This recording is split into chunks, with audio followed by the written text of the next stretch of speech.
Halo Sobat Mania, kembali lagi di BRC Official. Ada kabar menarik nih mengenai nasib Paul Munster bersama Persebaya Surabaya di ujung tanduk.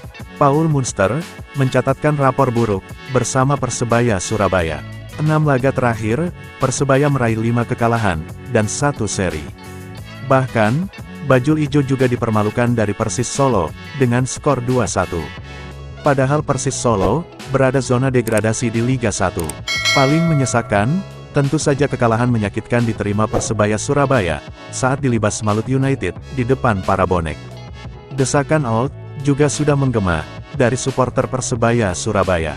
Bonek mulai menyuarakan nama calon pelatih Persebaya Surabaya, yaitu Bernardo Tavares, pelatih PSM Makassar, dan Peter Huistra, ex-pelatih Borneo FC.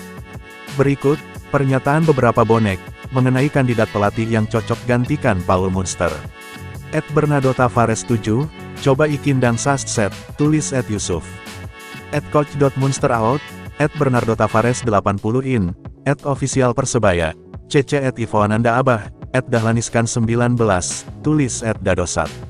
Jol, Gaminat Peter Huistrata, nganggur ikulo, tulis @AKM. Bernardo Tavares menarik, tulis @Kang Masa. Ganti pelatih @Pieter Huistra, @Thomas Doll, kalau juara Liga 1, tulis @Mas_H.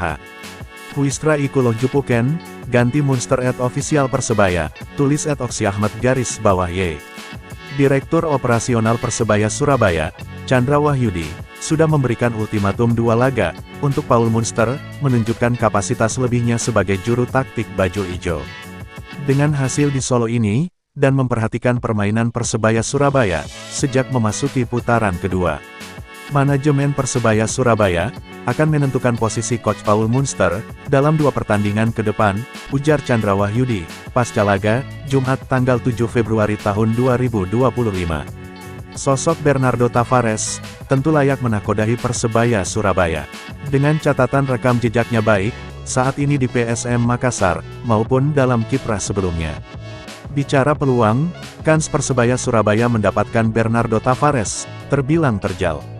Pasalnya, kontrak pelatih asal Portugal itu akan habis pada tanggal 30 Juni tahun 2026, jadi sebabnya. Sehingga, mau tidak mau, Persebaya Surabaya harus menebus sisa kontraknya jika ingin membajak Bernardo Tavares lebih cepat. Akan tetapi, asa Persebaya Surabaya untuk mendapatkan Bernardo Tavares nampaknya temui indikasi. Nah itu dia sobat untuk update kabar hari ini.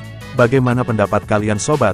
Tulis pendapat kalian ya sobat, dan jangan lupa like, komen dan subscribe.